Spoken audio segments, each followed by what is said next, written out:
Le Grand Matin Sud Radio, 7h-10h, Maxime Liédo. Il est 8h39 et je reçois Philippe Juvin, député droite républicaine des Hauts-de-Seine, membre de la commission des finances et chef des urgences de l'hôpital Pompidou. Bonjour. Bonjour. Merci d'être avec nous. Est-ce que vous êtes souple ? Ça dépend des jours. Ça doit être compliqué quand même de soutenir à la fois un duo dans un gouvernement, Retailleau-Darmanin et Éric Lombard, homme de gauche assumé à la tête de Bercy. Oui, vous avez raison. Alors écoutez, vous avez devant vous le député républicain qui depuis plus de 2 ans dit il faut arriver à une coalition parce que la France a besoin d'un gouvernement tout simplement pour fonctionner et a besoin d'une majorité. Donc quand il n'y a pas de majorité dans les urnes, eh bien il faut que les hommes et les femmes politiques soient suffisamment intelligents et souples pour créer des majorités. Encore une fois, ça c'est indispensable. Maintenant, une fois que j'ai dit ça, il y a la question de la feuille de route. Parce que vous avez raison de souligner un point, le gouvernement doit définir une feuille de route et aujourd'hui je ne la vois pas encore. Et au niveau de l'économie, comment vous allez faire pour potentiellement soutenir cette action ? Parce que quand on écoute la passation de pouvoir, et on en parlait à l'instant, il parle comme un homme de gauche, régler l'urgence sociale, augmenter la justice sociale, on sait ce que ça veut dire impôt, urgence climatique et écologique, et hommage à Michel Sapin. C'est quand même pas l'habitude économique des Républicains. Absolument, je ne vous cache pas que c'est un point de préoccupation. La situation économique du pays devrait être en fait la seule préoccupation, je caricature bien entendu, des hommes et des femmes politiques, le matin, le midi, le soir, la nuit, parce que nous sommes sur un moment de décrochage et il n'y a pas d'autre solution que en fait régler la question de la dette. Comment ? Ben, il faut dépenser moins. Il faut dépenser mieux, il y a une gabegie partout, et il faut travailler plus. Et c'est vrai qu'une fois que j'ai dit ça, j'ai parfois un peu l'impression d'être en désaccord avec la philosophie générale du nouveau ministre de l'économie. Mais il vient d'être nommé, laissons-lui le temps de présenter un budget, parce qu'aujourd'hui on n'a pas la feuille, on n'a pas le budget.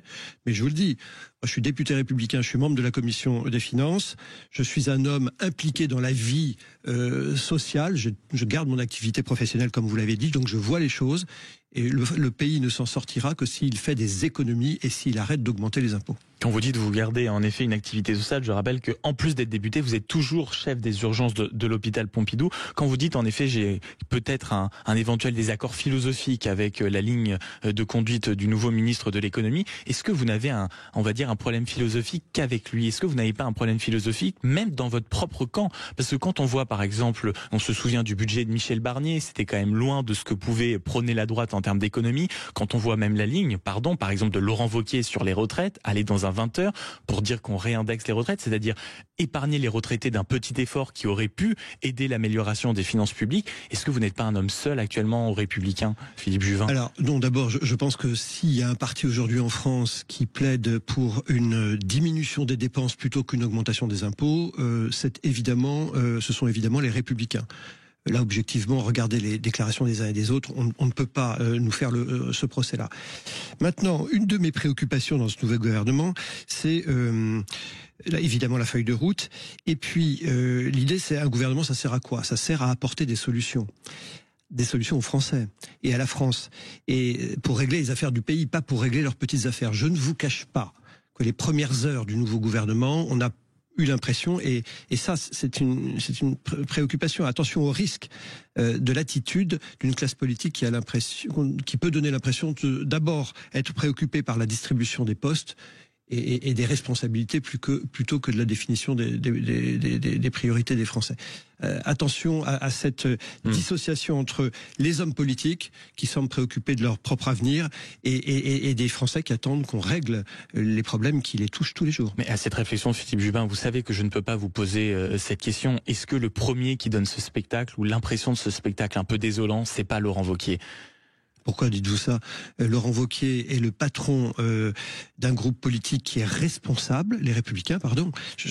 On peut être d'accord ou pas avec nous, les Républicains, mais objectivement, nous, les Républicains, nous avons fait des efforts en disant nous acceptons d'entrer dans une coalition. Pourquoi ? Parce qu'il faut bien stabiliser ce beau pays. Regardez, quand on refait un peu le fil des derniers jours, excusez-moi, Philippe Juvin, Laurent Wauquiez, par exemple, dans le Figaro, dans le Parisien, dans l'Opinion, il est au centre de toutes les analyses politiques. Il se plaint qu'il n'a pas assez de ministres de droite au gouvernement, alors que c'est quand même que, pardonnez-moi, 47 députés à l'Assemblée. On se souvient quand même qu'il avait timidement soutenu Michel Barnier en disant on va essayer de poser nos conditions, et on sait qu'il avait déjà essayé de rentrer dans le gouvernement précédent, dans celui-ci aussi à Bercy, donc lui aussi cherche un poste. Alors d'abord, il n'est pas scandaleux que le patron d'une importante force politique à l'Assemblée et au Sénat. Je vous rappelle qu'au Sénat, qui est la deuxième chambre de la République, la majorité, c'est aussi grâce aux Républicains, veuille entrer au gouvernement. Donc moi, j'aurais souhaité que Laurent Wauquiez entre à Bercy. Et là, je vais vous dire, j'aurais été plus rassuré avec Laurent Wauquiez à Bercy que M. Bompard. Mais enfin,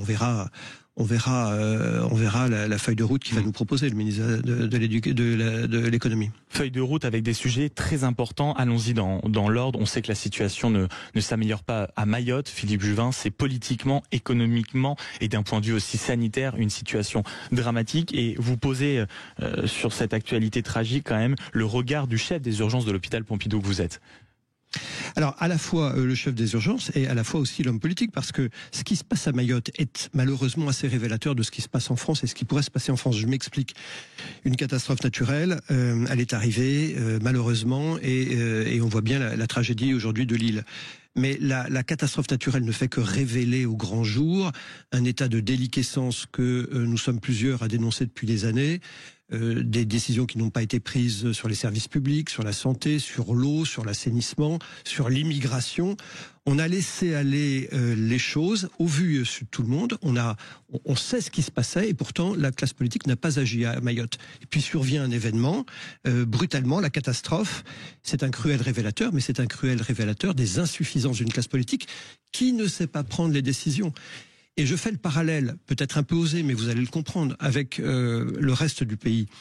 Au vu et au Pour su vous, de le tout reste monde, du pays pourrait ressembler à Mayotte si on continue à ne pas prendre de décision, à s'occuper des dossiers urgents, c'est ça ? Exactement. Au vu et au su de tout le monde, qu'est-ce qu'on voit en France ? On sait que l'immigration n'est pas contrôlée, qu'on n'a pas le contrôle dans nos rues, qu'on n'a pas le contrôle des comptes publics. Tous les rapports existent, tous les comptes rendus existent, tous les commentateurs disent ce qu'il faudrait faire. Moi-même, je vous dis, il faut dépenser moins, il faut dépenser mieux et il faut travailler plus. Et pourtant, aucune décision n'est prise.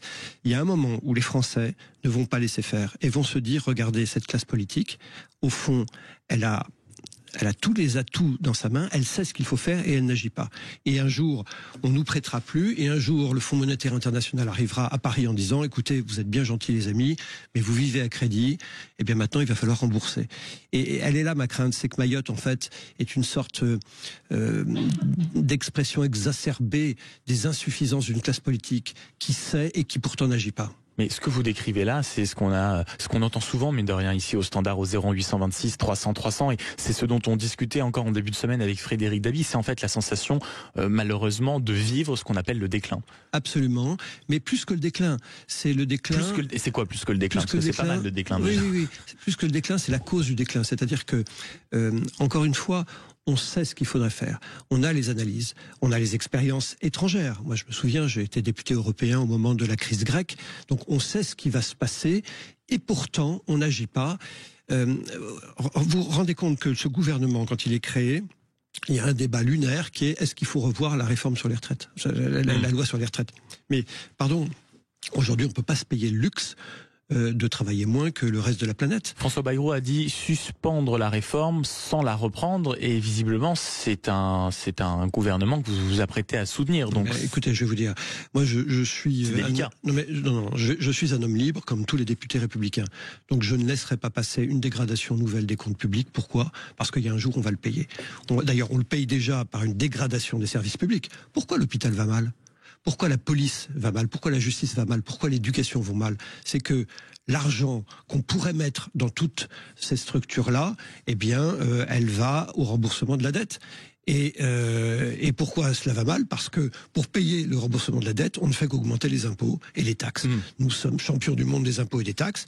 Encore une fois, il faut dépenser moins pour que l'argent aille au fameux modèle social. Soyons concrets et soyons précis. Vous dites, je suis un homme libre, je ne laisserai pas une nouvelle dégradation des comptes publics. La réforme des retraites est une sorte, en quelque sorte, de ligne rouge, si je vous comprends bien. Est-ce que vous pourriez, par exemple, aller jusqu'à voter une censure si le gouvernement de François Bayrou remet la modification de la réforme des retraites sur la table, Philippe Juvin ? Alors, écoutez, la question s'est déjà posée au moment de Michel Barnier, parce que Jean-Jacques Bourdin, ici, m'avait posé la question. Voter voter la motion de censure. Ouais, ben oui, bien entendu. Voter la motion de censure, c'est un acte politique qui crée du trouble sur le trouble. Moi, je pense que ça a été une grande erreur du Rassemblement national, le LFI, de voter la motion de censure, parce que on a mis le pays dans une situation pire que la situation qu'il connaissait, c'est-à-dire un pays sans gouvernement et sans budget.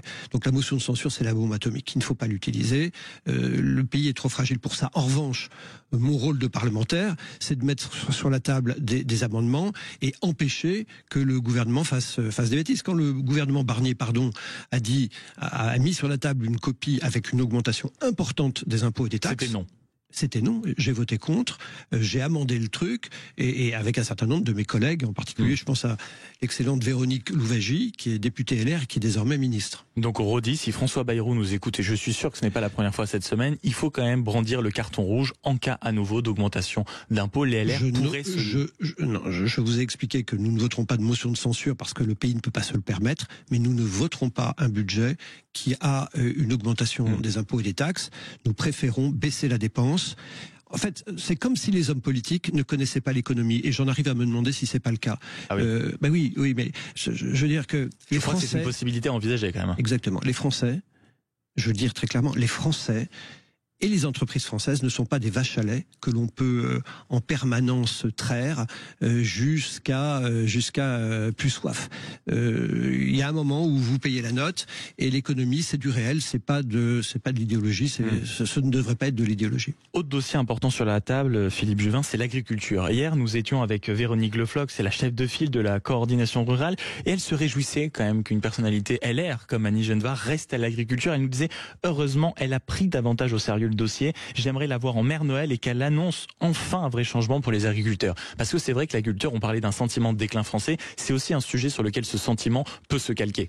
Écoutez, il y a un chiffre que vos auditeurs peuvent entendre, c'est qu'en l'an 2000, la France était le 2e pays exportateur mondial de matières agricoles. Nous sommes aujourd'hui le 6e. 2e, 6e, tout ça en 25 ans. Donc oui, l'agriculture française connaît le déclin que nous connaissons dans l'industrie, par exemple, mais dans bien d'autres domaines.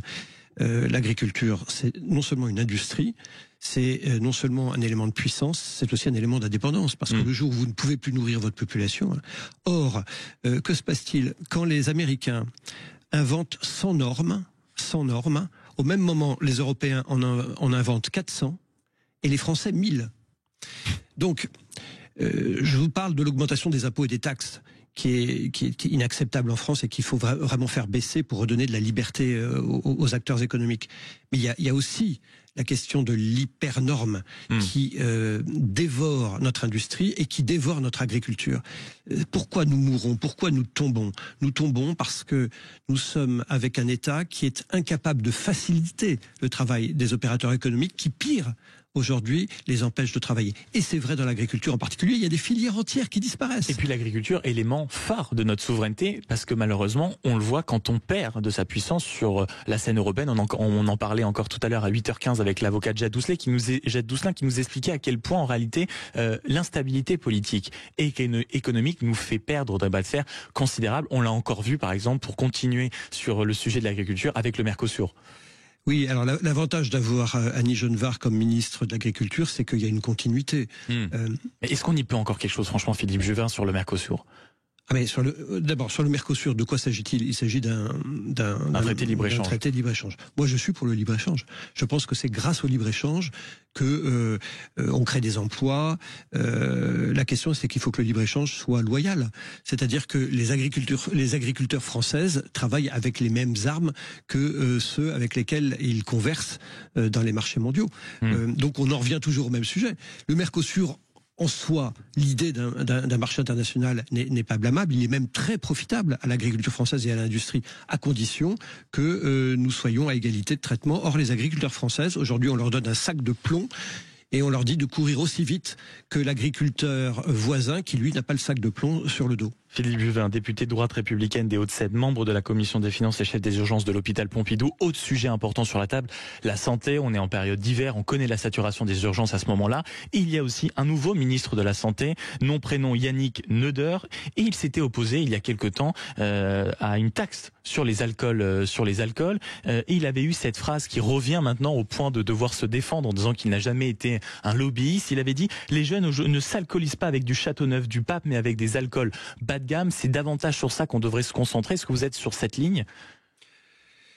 Écoutez, moi je suis chef des urgences et je vois qu'à Noël les gens viennent. Pourquoi ? Parce que ils ont des tas de pathologies, dont les alcoolisations. Et Yannick Neuder s'en est expliqué. Je crois que ses propos ont été très mal interprétés.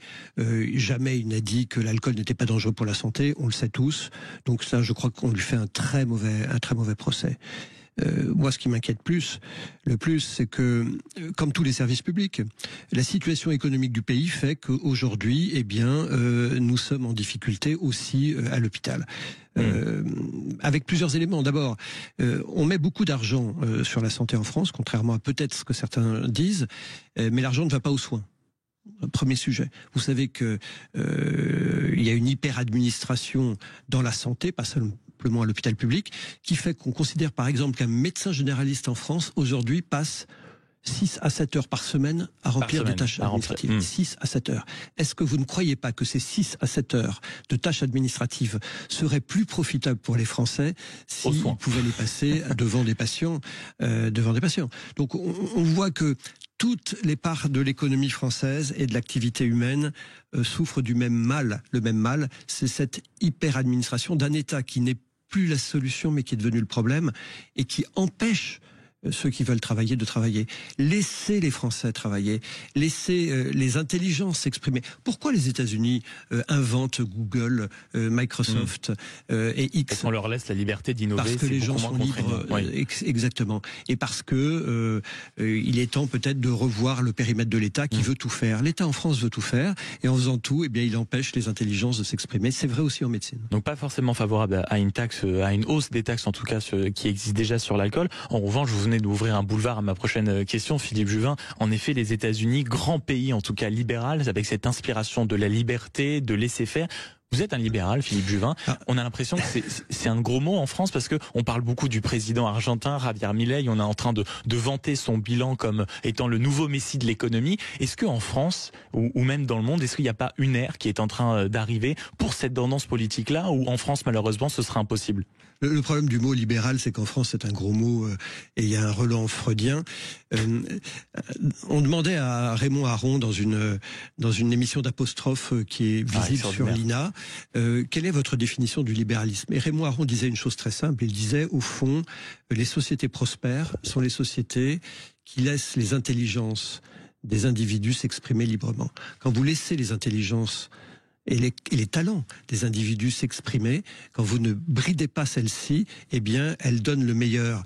Laissez les entrepreneurs entreprendre, les professeurs choisir leur méthode de travail et pédagogique, laissez les chercheurs chercher et ne les coincez pas dans des domaines où ils doivent chercher absolument dans tel sujet. Vous savez que les grandes découvertes sont souvent des découvertes qui sont faites par hasard. On cherche sur tel sujet, on trouve dans tel autre. Laissez les artistes créer. C'est comme ça qu'une société devient prospère, en donnant de la liberté. C'est ça en fait la définition du libéralisme de Raymond Aron. C'est ma définition. Et encore une fois, regardez à l'extérieur. Quelles sont les sociétés prospères ? Les sociétés d'hypercontrôle, ce sont les sociétés qui meurent. On l'a vu avec les sociétés communistes. Donc on peut espérer avoir une vraie droite libérale en France dans les prochains mois. J'espère que le pays tout entier, pas seulement la droite, comprenne que son avenir, sa capacité à créer des richesses, et de nouveau à conquérir le monde et à éclairer le monde, c'est grâce à la liberté. Donnez de la liberté aux gens, vous verrez, en gros, en général, ils en font un très bon usage. Dernière question, Philippe Juvin, député de droite républicaine des Hauts-de-Seine. Au printemps, on se battra à nouveau pour aller à la conquête du parti Les Républicains. Vous soutenez naturellement Laurent Wauquiez ? On verra, écoutez, il y a un grand débat politique. On verra aussi là où est la feuille de route des uns et des autres. Moi, je crois encore une fois, comme je vous l'ai expliqué, à la liberté, à l'importance de considérer que la politique, c'est une chose réelle et pas une idéologie. Donc il faut des primaires, peut-être, pour départager les projets ? Il y aura forcément des élections. On est sûr de ça ? À l'intérieur du parti, oui, pour désigner le président, il y aura forcément des élections, en tout cas je l'espère, et j'en suis même persuadé, avec des sujets absolument majeurs. Moi, il y a un sujet que il faudra que nous abordions un jour, c'est que vous savez que 25% de la population française est née à l'étranger, ou parents ou fils ou filles de gens nés à l'étranger. Quelle place faisons-nous à tous ces Français qui aujourd'hui veulent travailler, veulent aimer la France, veulent le meilleur pour leurs enfants? Là, il y a un sujet, je crois, fondamental. Il faut peut-être que les Républicains en fassent aussi un élément de leur réflexion, comme la question de la liberté, comme la question de la dépense publique, comme la question du travail. Il faut travailler plus. C'était la feuille de route du futur, potentiellement pour le futur patron des Républicains. Merci beaucoup Philippe Juvin, député droite républicaine des Hauts-de-Seine, membre de la Commission des Finances et chef des urgences de l'hôpital Pompidou, d'avoir été avec nous pour l'interview politique de Sud Radio.